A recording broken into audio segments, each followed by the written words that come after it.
Good morning, it is Booktubeathon day 4, and I don't expect to record a lot today. I think this video is going to be fairly short because I have to take my daughter to camp and then I need to go to my parents' house and help them move.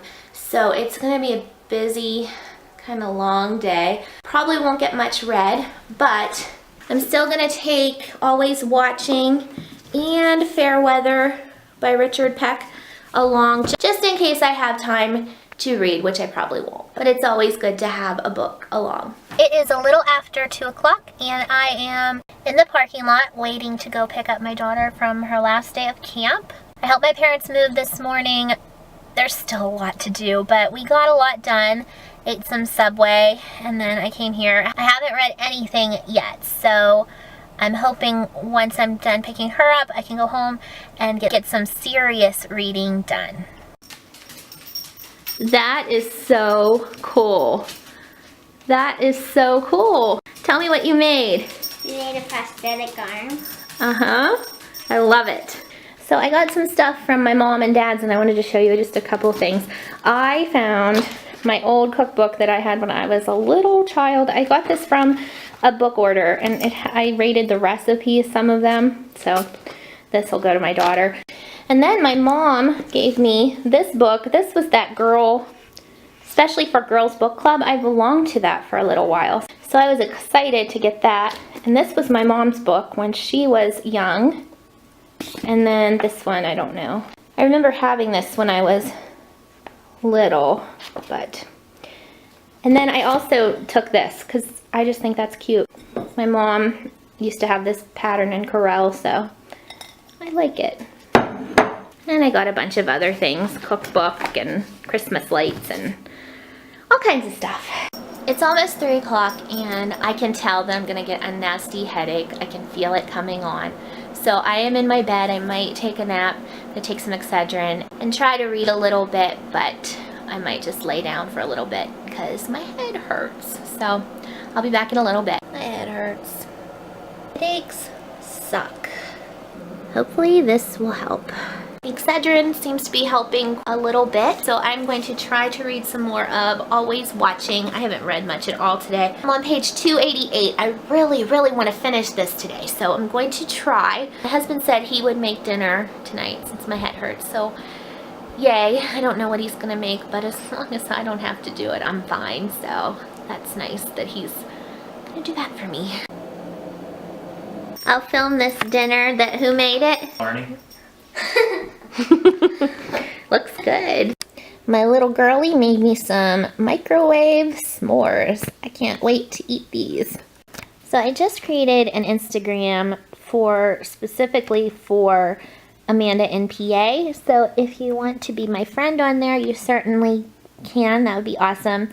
I'm going to keep this one public. The one I have now is private just because we had some issues when I first started having to do with my son mainly. So if you're already my friend on there, that's awesome. I'll stay friends with you. But if you want to be my friend on here, this will be specifically book related stuff. So it'll be all that kind of stuff. And then I can keep my more personal page, you know, personal, just because my friends in real life probably don't care at all about the books that I'm reading. So that'll just be easier for everyone, I think.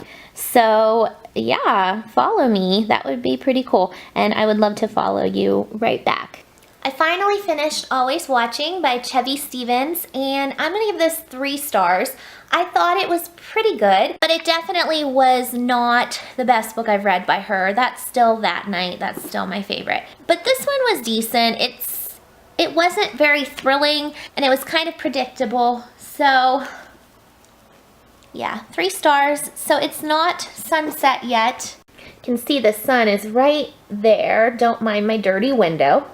So I can't start my Shadows in the Asylum book yet. I really want to read this though. I'm more than halfway from last night and it's really good. I had to switch to my webcam because my other camera is being a jerk. I will share a little bit about this because when I first bought it, I thought it was fiction, and it says fiction horror on the back. But then at the beginning, it's talking about this doctor and how this author was the person to get the records for this doctor and this patient.